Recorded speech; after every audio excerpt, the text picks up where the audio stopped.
আমরা যখন একটা বিল্ডিং ডিজাইন শুরু করব, আমাদের প্রথম যে কাজটা আসে সেটা হচ্ছে আমাদের স্ল্যাব ডিজাইন করা। আমাদের সর্বপ্রথম একটা বিল্ডিংয়ে স্ল্যাব ডিজাইন করতে হয়। তো স্ল্যাব ডিজাইন করার জন্য আমাদের কি করতে হবে? আমাদের অবশ্যই লোড ক্যালকুলেশন করতে হবে যে একটা স্ল্যাবের উপরে কি পরিমাণ লোড আসতেছে। তো তার আগে আমাকে আর একটা ডিসিশন নিতে হবে যে আমি এই যে বিল্ডিং আছে এই বিল্ডিংয়ের কোন স্ল্যাবটা ডিজাইন করব। কেননা আমাদের কিন্তু এতগুলো স্ল্যাব আসলে ডিজাইন করার দরকার হয় না, বিকজ আমরা একটা বিষয় জানি যে আমাদের স্ল্যাবের যে বিষয়টার দিকে ফোকাস করতে হবে বা যে বিষয়টার দিকে নজর রাখতে সেটা হচ্ছে সবচেয়ে বড় স্ল্যাব কোনটা এবং কোন স্ল্যাবটা সবচেয়ে বেশি ইফেক্টিভ হবে আমার লোডের জন্য। আমরা যদি সেইটাকে ডিজাইন করে যদি ওভারঅল সব জায়গায় সেই ইউনিফর্ম রেইনফোর্সমেন্ট প্রোভাইড করি তাহলে কিন্তু হয়ে যাবে। কারণ আমাদের এই ছোটোখাটো বিল্ডিংয়ে আলাদা আলাদা, যেমন এই ফ্লোরে এমন রেইনফোর্সমেন্ট অন্য, বা এই রুমের জন্য এক রেইনফোর্সমেন্ট, অন্য রুমের জন্য এক রেইনফোর্সমেন্ট, এরকম কিন্তু করা হয় না। তো আমাদের প্রথম যেটা কাজ হবে সেটা হচ্ছে যে আমরা এখান থেকে সবচেয়ে বড় যে স্ল্যাব প্যানেলটা আছে সেই স্ল্যাব প্যানেলটাকে বেছে নিব এবং ওই প্যানেলটাকে যদি ডিজাইন করি তাহলে আশা করি আমাদের অন্য অন্য যে প্যানেলগুলো আছে সেগুলো হয়ে যাবে। সাথে সাথে আমরা এই যে আমাদের ক্যান্টিলিভার স্ল্যাব প্যানেল যেটা আছে সেটাকেও ডিজাইন করব। এই ক্যান্টিলিভার একটা প্যানেল স্ল্যাব ডিজাইন করলে আবার আমাদের আপনার ব্যালকনি হয়ে যাবে। সো এখানে আমরা দেখতে পাচ্ছি তাহলে আমাদের যে কয় টাইপের স্ল্যাব বা কয়টা স্ল্যাব ডিজাইন করতে হবে সেটা আমাকে প্রথমে আইডেন্টিফাই করতে হবে। তো আমি এই স্ল্যাবটা কোথায় স্ল্যাব আছে বা কোনটা স্ল্যাব এই ফ্লোর প্ল্যান দেখে অনেক সময় বোঝা যায় না। আমাদের প্রথম কাজ হয় হচ্ছে একটা বিম কলাম লেআউট তৈরি করা, বা বিমের কলামের সাথে বিমের পজিশন যদি আমরা ফাইন্ড আউট করতে পারি দেন আমরা কিন্তু আপনার স্ল্যাবের সাইজটা পেয়ে যাব। তো আমি যদি এই পাশে আসি, আমার অলরেডি করা আছে এখানে দেখেন। তো এখানে যদি আমরা আসি, এখানে আসলে আমাদের বিভিন্ন স্ল্যাবের যে সাইজ সেটা কিন্তু আমরা পেয়ে যাচ্ছি। তো এই স্ল্যাবের সাইজ পাওয়ার জন্য আমি যদি এখানে আসি, প্রথমে আমরা দেখব যে আমাদের বিমটা কত। দেখেন বিম কিন্তু 10 ইঞ্চি করে, আমাদের সব বিম 10 ইঞ্চি।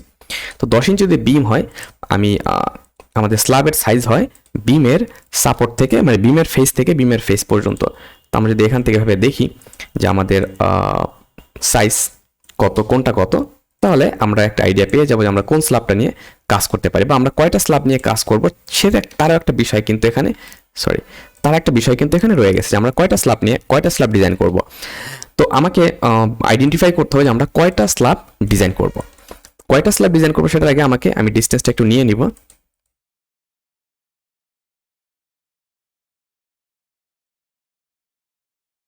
সো দেখেন আমি কিন্তু আমাদের প্রত্যেকটা সাইডের আমরা আমাদের মানে প্রত্যেকটা স্ল্যাবের ডিস্টেন্স কিন্তু নিয়ে নিয়েছি যে আমার স্ল্যাবের সাইজটা কত। তো আমরা যদি একটু খেয়াল করি যে আমার এই কোন কোন স্ল্যাবগুলো একই টাইপের স্ল্যাব, আপনাকে কিন্তু সেটাও বুঝতে হবে এখানে। এটা খুব গুরুত্বপূর্ণ যে আমার কোন কোন স্ল্যাবগুলো একই টাইপের স্ল্যাব। তো একই টাইপের স্ল্যাব বলতে বোঝায় তো আমার একই টাইপের স্ল্যাব বলতে যেটা বোঝায় যে আমার সাপোর্ট কন্ডিশনের উপরে যে এই স্ল্যাবটায় দেখেন এই পাশটা কি ডিসকন্টিনিউয়াস, মানে এই পাশে কিছু নেই, দেন এই পাশটা কন্টিনিউয়াস, এই পাশে একটা স্ল্যাব আছে, এই পাশটাও কন্টিনিউয়াস এবং এই পাশটাও কন্টিনিউয়াস। তার মানে এই যে স্ল্যাবটা আছে যার এই পাশটা আপনার ডিসকন্টিনিউয়াস এবং তিন পাশে কিন্তু কন্টিনিউয়াস, সেম এই স্ল্যাবের ক্ষেত্রে। তার মানে এই স্ল্যাব এবং এই স্ল্যাব এটা একই টাইপের স্ল্যাব, কিন্তু সাইজে ছোট বড় হতে পারে, তাহলে স্ল্যাব সেম। আবার এইটার ক্ষেত্রে যদি আমরা আসি, এটার ক্ষেত্রে সেটাও আপনার শুধু এই পাশে কি আপনি দেখতে পাচ্ছেন এই পাশটা আমাদের আপনার ফ্রি, এ পাশটাও কিন্তু ফ্রি কারণ এখানে স্টেয়ারকেজ আছে, এ পাশটাও ফ্রি, বাট এই পাশ আর এই পাশ কন্টিনিউয়াস, তাহলে এইটা এক টাইপের স্ল্যাব। আবার এইটার ক্ষেত্রে এ পাশে কন্টিনিউয়াস, এ পাশে কন্টিনিউয়াস, তো এইটা আবার তিন পাশে কন্টিনিউয়াস, এক পাশে ডিসকন্টিনিউয়াস, সেম অনেকটা এইটার ক্ষেত্রে আবার কি দেখতে পাচ্ছি আমরা যে এই পাশটা মোটামুটি আবার ধরতে পারি, যেহেতু এই পাশে সিঁড়ি আছে, আমাদের এখানে সিঁড়ি আছে, তো আমার ফাঁকাই থাকে, এই জন্য আমরা ধরতে পারি যে এইটা আমার ডিসকন্টিনিউয়াস। তার মানে আমরা পেলাম যে আমার যে ম্যাক্সিমাম এই টাইপের এইটা আর এইটা, এই দুইটা এক টাইপের স্ল্যাব আর বাদ বাকি সবগুলো অলমোস্ট এক টাইপের স্ল্যাব। তো এর ভিতর থেকে আমরা যেহেতু দুই টাইপের স্ল্যাব পেয়ে গেলাম, তো দুই টাইপের স্ল্যাবের ভিতর থেকে আমাকে সবচেয়ে ইফেক্টিভ স্ল্যাব কোনটা সেটা বেছে নিতে হবে। আমরা দেখতে পাচ্ছি যে এখানে দুইটা সিনারিও ঘটতেছে। তো এই সিনারিওর জন্য আমাকে আমরা এই স্ল্যাবটাকে আসলে একই টাইপের হলেও আমাদের ভাগ করে নিতে হবে যে যে পাশে ডিসকন্টিনিউয়াস আছে, এই ডিসকন্টিনিউয়াস পার্টটা কি লম্বালম্বি পাশে আছে নাকি আমার চওড়া পাশে আছে। যেমন এইটা হচ্ছে দেখতে পাচ্ছি লম্বালম্বি পাশে আছে, এ পাশে যেহেতু 11 ফিট 2 ইঞ্চি, এ পাশে আপনার 10 ফিট সামথিং। সো আমরা দেখতে পাচ্ছি যে এই পাশটা আছে আপনার কোথায়, যেদিকে লম্বা সেই পাশ বা শর্ট ডিরেকশনের এ পাশে বা শর্ট, এটা যে শর্ট সেখানে আছে। আবার এটার ক্ষেত্রে আমরা দেখতে পাচ্ছি যে আমাদের ফ্রি ইনটা আছে আপনার লংয়ে এদিকে বা লং বরাবর এক পাশে। ওকে, সো এই একটা বিষয়। আবার এটার ক্ষেত্রে সেম, এটা কিন্তু সেম অলমোস্ট, এইটা সেম, ক্লিয়ার। আবার এইটা আর এইটা কিন্তু সেম, আবার এইটা আর এইটা সেম। খেয়াল করে দেখবেন এটা সিমেট্রিক কিন্তু, তার মানে আমরা যখন এক পাশ নিয়ে কাজ করলে আমার দুই পাশ হয়ে যাচ্ছে। বিল্ডিং কিন্তু সিমেট্রিক, শুধু এখানে হালকা একটু পরিবর্তন আছে এখানে আর এখানে, আদারওয়াইজ আমার এই পাশ আর এই পাশ কিন্তু সেম।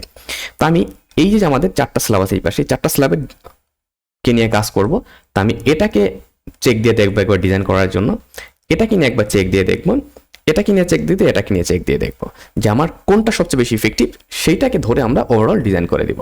তো চলুন, এবং সাথে সাথে আমাদের ক্যান্টিলিভারের বিষয় আছে, সেটাকে আমরা পরে নিব। তো এখন স্ল্যাব ডিজাইন করার ক্ষেত্রে আমাদের সর্বপ্রথম যেটা মাথায় রাখতে হবে সেটা হচ্ছে লোডের বিষয়টা। তো লোডের যে বিষয়টা আসে, আমাদের পার স্কোয়ার স্ল্যাব ডিজাইন করার ক্ষেত্রে আমাদের পার স্কোয়ার ফিটে কি পরিমাণ লোড অ্যাপ্লিকেবল হচ্ছে সেটা ক্যালকুলেশন করতে হয়। তো দেখেন স্ল্যাবের ক্ষেত্রে আমি যদি এখানে চলে আসি, ধরলাম এই যে ফ্লোরটা আছে, এই ফ্লোরের লোড আমরা ক্যালকুলেশন করবো এই ফ্লোরের জন্য। তো প্রথমে একটা ফ্লোরের কি লোড আসে আমাকে সেটা কনসিডার নিতে হবে যে একটা ফ্লোরের জন্য আমার কি লোড আসে। তা আমি যদি এখানে নতুন একটা আপনার পেজ নেই, নতুন একটা পেজ নিয়ে আমরা এখানে যেটা করবো সেটা হচ্ছে যে আমার একটা স্ল্যাবের জন্য কি লোড আসে। আমি ধরলাম যে এটা আমার একটা স্ল্যাব, তো এই স্ল্যাবের জন্য আমার কি লোড আসতে পারে। আমার লোড আসবে ফ্লোর ফিনিশ।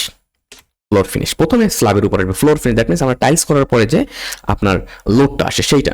তো ফ্লোর ফিনিশের বিষয়টা, ফ্লোর ফিনিশের যে বিষয়টা সেটা কি, ফ্লোর ফিনিশের বিষয় হচ্ছে আমার নর্মালি আমি এই বিষয়গুলো আমাদের যে প্রফেশনাল কোর্স আছে, আই মিন আমাদের ম্যানুয়াল বিল্ডিং ডিজাইনের যে কোর্স আছে, এই কোর্সের ভিতরে এই বেসিক বিষয়গুলো নিয়ে ডিটেলস আলোচনা আছে। এখানে আপনি যদি আমাদের ওয়েবসাইটে চলে আসেন, তাহলে এখানে আমাদের সব প্রফেশনাল কোর্সগুলো আপনি পেয়ে যাবেন, যেগুলো অনেক ডিটেলসে, অনেক বেসিক থেকে শুরু করে অ্যাডভান্স লেভেলে আলোচনা করে কোর্সগুলো তৈরি করা। এখানে যে আমাদের manual RCC building design course, এটা একটা কমপ্লিট ডিজাইনকে হাতে কলমে কীভাবে ম্যানুয়ালি ডিজাইন করতে হয় সেই বিষয়গুলো কিন্তু এখানে দেখানো হয়েছে। তো এখানে যে বিষয়গুলো মেইনলি দেখানো হয়েছে সেটা হচ্ছে যে আপনি যদি এখানে আসেন, আপনার প্রত্যেকটা জিনিস, প্রত্যেকটা কম্পোনেন্টের ডিজাইন কিন্তু এখানে দেখানো হয়েছে, লিন্টেল থেকে শুরু করে বিম, ফ্রেম, আর্থকুয়েক অ্যানালাইসিস, প্রত্যেকটা জিনিস একটা কমপ্লিট বিল্ডিংয়ের ম্যানুয়াল ডিজাইন কীভাবে করতে হয় ফাউন্ডেশন পর্যন্ত আপনার A to Z বিষয়গুলো অনেক ডিটেলসে দেখানো হয়েছে। যে আপনার প্রায় 23 ঘন্টা 21 মিনিটের একটি কোর্স, যে কোর্সটা আপনার একাডেমিক এবং প্রফেশনাল দুই দিকেই আপনাকে হেল্প করবেন। সো আপনি চাইলে আমাদের ওয়েবসাইটে এসে এই কোর্সটা এনরোল করতে পারেন যদি অনেক ডিটেলসে ম্যানুয়াল বিল্ডিং ডিজাইন করতে চান সেক্ষেত্রে। সো আমাদের এখানে যে ফ্লোর ফিনিশের বিষয়টা থাকে, আমরা ফ্লোর ফিনিশের বিষয়টা হচ্ছে পার স্কোয়ার ফিটে নর্মালি 1 ইঞ্চির জন্য ধরে থাকি 12.5 PSF। এখন আপনার নর্মালি একটা এরকম ছোটখাটো বিল্ডিং এর 1.5 ইঞ্চি 2 ইঞ্চি হয়, আমরা ধরবো আপনার 18.75 PSF। এইটা একটা গেল। এবং লাইভ লোডের বিষয়, লাইভ লোডের যে বিষয়টা আছে সেটা হচ্ছে আপনাকে লাইভ লোড সম্বন্ধে আইডিয়া পেতে হলে আমাদের যে বিএনবিসি আছে, এই বিএনবিসি কোডের উপর একটা ভালো ধারণা থাকতে হবে। তো বিএনবিসি 2020 এর আমি একটা শর্ট নোট তৈরি করেছি, আপনারা যারা আমাকে ফলো করেন জানেন। শর্ট নোটটা কি, যে খুব গুরুত্বপূর্ণ যে টপিকগুলো একজন ইঞ্জিনিয়ার অবশ্যই জানা উচিত, এই টপিকগুলো নিয়ে আমি কিন্তু শর্ট নোট তৈরি করেছি। শর্ট নোটের ভিতরে যেমন আমাদের ভলিউম 2 চ্যাপ্টার 2 তে আমাদের লোড নিয়ে কথা বলা আছে। এখানে আমরা মোটামুটি আমাদের যে লোডের বিষয়গুলো আছে, লোডের বিষয়গুলো নিয়ে অনেক ডিটেলস আলোচনা করার চেষ্টা করেছি। সো আমরা যদি এখানে আসি, আপনি দেখবেন এই শর্ট নোটগুলোও আপনি আমাদের যে ওয়েবসাইট আছে, ওয়েবসাইটে যদি চলে আসেন, এই যে এখানে রিসোর্সের ভিতরে, পেইড রিসোর্সের ভিতরে পেয়ে যাবেন, বা shops.ceta-ac.com এ পেয়ে যাবেন। এখানে আমাদের এখানে যে বিষয়টা আসে, আমরা যদি একটু রেসিডেন্সিয়াল বিল্ডিংয়ের ক্ষেত্রে যদি তাকাই, সেক্ষেত্রে আমাদের রেসিডেন্সিয়াল বিল্ডিংয়ের ক্ষেত্রে নর্মালি আমাদের যে habits and aesthetic sleeping area, এই টাইপের এরিয়া যদি হয়, যে সেক্ষেত্রে 1.5 ধরলেই হয়ে যায়। আর যদি আপনার all other area expect staircase and balcony, সেক্ষেত্রে 2 ধরা হয়। আপনি চাইলে যে আনহ্যাবিটেবল অ্যাথিস অ্যান্ড স্টোরেজ, মানে যদি এরকম একটা স্ট্রাকচার হয় যে আমাদের স্ট্রাকচার যেমন হয় যে আপনার যে এতটা আপনার গর্জিয়াস না, বা আপনার যারা থাকে তারা অনেক শৌখিন না, তারা অনেক ভারী জিনিস রাখে না, সেক্ষেত্রে আমরা 1ও ধরতে পারি চাইলে। বাট আমি যেটা করবো যে 1.5 আপাতত কনসিডার করে নিব। আপনি আপনার অনুযায়ী যেটা আসে আপনি সেটা এখান থেকে নেবেন। এই বিষয়গুলো নিয়ে আমাদের ডিটেলস কিন্তু আলোচনা আছে। এখানে আমাদের একটা ফ্রি কোর্স আছে আমাদের ওয়েবসাইটে। আপনি যদি এখানে চলে আসেন, দেখেন আমাদের এখানে একটা কোর্স আছে, কনসেপচুয়াল কোর্স অন বিএনবিসি 2020। এটার উপর আমাদের একটা ফ্রি কোর্স কিন্তু এখানে আছে। আপনি চাইলে এখানে নর্মালি এসে স্টার্ট লার্নিংয়ে ক্লিক করে এই কোর্সটা কিন্তু চাইলে করতে পারেন। এখানে ফ্রিতে আমাদের বেসিক বিষয়গুলো নিয়ে অনেক ডিটেলস আলোচনা করা আছে। তো আমি এখান থেকে 1.5 কিলোনিউটন পার স্কয়ার মিটার ধরে নিব, তার মানে 30 আসে। এটা হচ্ছে আমার এটা আসবে আমার 30, তার মানে আমার লাইভ লোড যেটা লাইভ লোড আসবে হচ্ছে 30 পিএসএফ। সবসময় 30 আসবে এমন না, অনেক কিছুর উপর ডিপেন্ড করে, আপনি আমাদের যে বিএনবিসি আছে সেখানে দেখে নিতে পারেন।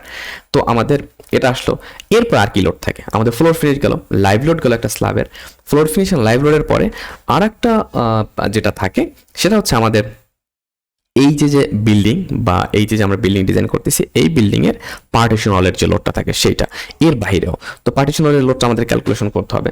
সো পার্টিশন ওয়ালের লোডটা আমরা কিভাবে ক্যালকুলেশন করব, দেখেন পার্টিশন ওয়ালের লোড এখান থেকে আপনাকে ক্যালকুলেশন করতে হবে। এই যে এখানে যেটা আছে এখান থেকে আমাকে টোটাল পার্টিশন ওয়ালের লোডটা ক্যালকুলেশন করতে হবে। আমি দেখতে পাচ্ছি যে এই যে আমার এই ওয়াল এবং এই ওয়াল, এই দুই ওয়ালের যে লোড, এই দুই ওয়ালের লোড যেটা হচ্ছে যে আমার বিমের উপর দিয়ে যাচ্ছে, তার মানে এই দুই ওয়ালের লোড স্ল্যাবের উপর আসতেছে না। স্ল্যাবের উপরে কোথায় থেকে আসতেছে, এই যে এখান থেকে এই ওয়ালটা আসতেছে এবং এখান থেকে এই ওয়ালটা, দুইটা ওয়াল কিন্তু স্ল্যাবের উপর আসতেছে। তো এই যে দুইটা ওয়াল, এই দুইটা ওয়াল যে স্ল্যাবের উপর আসতেছে, সেক্ষেত্রে আমি এই দুইটা ওয়ালের লোড ক্যালকুলেশন করে নেব। সেটার জন্য আমি একটা সিম্পল এক্সেল ইউজ করব, যে এক্সেলটা কমপ্লিটলি ফ্রি আপনাদের জন্য। আমাদের ওয়েবসাইটের ফ্রি সেকশনে যদি চলে আসেন, এখানে যদি চলে আসেন, তাহলে আপনারা আমাদের রিসোর্সের ফ্রি সেকশনে যদি চলে যান, তাহলে এক্সেল শিটটা আপনারা ফ্রিতে পেয়ে যাবেন। তো এই যে এক্সেল শিটটা আছে, এক্সেল শিটের নাম হচ্ছে fxl8.design-parameter। তো আপনি আমাদের ওয়েবসাইটে যদি চলে আসেন, এখানে যে ফ্রি রিসোর্সের ভিতরে গেলে আপনি কিন্তু এই এক্সেল শিটটা পাবেন, এবং এক্সেল শিট আপনি চাইলে ওখান থেকে ডাউনলোড করে নিতে পারবেন। এখানে যদি চলে আসে, আপনি অনেক কিছু আছে আসলে এখানে, শুধু একটা জিনিস না, আমাদের বেসিক অনেক বিষয় কিন্তু এখানে আছে। তো আপনি চাইলে এটা এখান থেকে ডাউনলোড করে নিতে পারবেন। তো আমি এখানে আমার যেটা দরকার সেটা হচ্ছে আপনার লোড ক্যালকুলেশন। তো দেখেন পার্টিশন অল লোড ক্যালকুলেশন, তো পার্টিশন অল লোড ক্যালকুলেশনে কিন্তু আমার জাস্ট 4টা জিনিস দরকার। একটা হচ্ছে length L, then height of the wall and thickness of the wall, আর একটা দরকার স্ল্যাব এরিয়া। তো আমি যদি এখানে চলে আসি, এখানে আমার লেন্থটা আমি নিব। তো আমরা খুব সিম্পলি যদি ডাইমেনশনে আসি, লিনিয়ারে গেলে আপনার এই যে এখান থেকে পর্যন্ত স্ল্যাবের উপরে আছে, তাহলে আমি এভাবে নিব। এখান থেকে এই পর্যন্ত আছে কত, আছে 12 ফিট। তো আমি বুঝলাম এটা 12 ফিট এইদিকে, আর এইদিকে মোটামুটি আপনার এখান থেকে এই পর্যন্ত কত আছে, 4 ফিট। তো 12 আর 4 টোটাল কত, 16। তাহলে বিষয়টা এখানে যেটা দাঁড়ালো যে আমাদের এখানে যে স্ল্যাব এরিয়া আছে, এইটার উপরে অল যেটা আছে এটা টোটাল 16 ফিট লং। তো আমি এই 16 ফিট লং এর অলটা এখানে দিয়ে দিলাম, লিখলাম 16 ফিট। এবার আমাদের একটা ফ্লোর হাইট কত, নর্মালি 10 ফিট, আর স্ল্যাবের জন্য আমার সাধারণত 6 ইঞ্চি বাদ যায় ধরেন, তাহলে আমরা ধরবো 9.5 ফিট হচ্ছে আমার অলের হাইট। আর থিকনেস কত, এই অলটার থিকনেস কত, আমরা নর্মালি 5 ইঞ্চি থিকনেস বা প্লাস্টার দিয়ে 6 ইঞ্চি হয়ে যায় 6। তো আমরা টোটাল এই যে অলের যে লোড 9100 আপনার 20 পাউন্ড এটা পেয়ে যাচ্ছি টোটাল একটা অলের লোড। এবার আমার যেটা দরকার, আমার তো স্ল্যাব ডিজাইনের জন্য আমরা কি বলছি যে পার স্কোয়ার ফিট কত লোড অ্যাপ্লাই হচ্ছে সেটা নিব। তো আমরা এই যে ডিজাইনটা, এইটা নর্মালি আমরা ম্যানুয়ালি করতে পারি না, যেহেতু এটা আমরা তখন এই লোডটাকে টোটাল স্ল্যাবের উপরে ডিস্ট্রিবিউট করে দিব। তো এটা ডিস্ট্রিবিউট করার জন্য আমাকে কি করতে হবে, স্ল্যাবের এরিয়াটা দরকার। আমি যদি এখানে চলে আসি, আপনার স্ল্যাবের এরিয়া, তো আপনি এখান থেকে এটা গুণ করতে পারেন যে এইটা ইন্টু এইটা। আর একটা সুন্দর পদ্ধতি আছে, আমি যেটা অ্যাপ্লাই করি সেটা হচ্ছে, আমি যদি আপনার একটা রেক্ট্যাঙ্গেল নেই, রেক্ট্যাঙ্গেল নিয়ে আমি যদি এই যে স্ল্যাব এরিয়া আছে, তাহলে এখান থেকে শুরু করে আমার মোটামুটি এই পর্যন্ত আমার স্ল্যাব এরিয়া, এই যে স্ল্যাব এরিয়া নিলাম, এই স্ল্যাব এরিয়ার উপরে যদি নেওয়ার পরে আমি স্ল্যাবের উপরে একটা রেক্ট্যাঙ্গেলে রাইট ক্লিক করি, দেন আপনার প্রপার্টিসে আসি, আপনি যে এখানে কিন্তু দেখতে পারবেন যে আপনার কত square feet slab area. So আমরা দেখতে পাচ্ছি আমার স্ল্যাব এরিয়া হচ্ছে আপনার 177 স্কোয়ার ফিট। কত ইজিলি আমরা বের করে ফেললাম, তাই না? বা আপনি চাইলে এইটা গুণ এইটাও করতে পারেন। ওকে, 177 স্কোয়ার ফিট। তো আমি এখানে এক্সেলে চলে আসবো এবং এখানে দিব 177 যদি দেই, তাহলে আমি এই স্ল্যাবের উপরে আমার যে আপনার পি এর লোড পার স্কোয়ার ফিট সেটা পেয়ে যাচ্ছি কত, 51.52। তো আমি এটা লিখে রাখবো এখানে যে 51 পার্টিশন অল ইকুয়াল টু 51.52 এইটা। বা আমি ধরেন আর একটু বাড়িয়ে, যেহেতু আমাদের ইয়া থাকে একটু টয়লেটের একটু টুকটাক বিষয় থাকে, সেক্ষেত্রে আমি 55 ধরলাম, 55 পিএসএফ। ক্লিয়ার? তো এই হচ্ছে আমার স্ল্যাব ডিজাইনের জন্য নর্মাল যে লোড দরকার হয় এক্সেল ইউজ করে সেইটা। এবার আমরা সরাসরি চলে যাবো একটা এক্সেলে, এবং আমরা খুব ইজিলি দেখবো যে আমরা এই একটা স্ল্যাব কিভাবে ডিজাইন করে ফেলতে পারি। তো চলুন শুরু করি।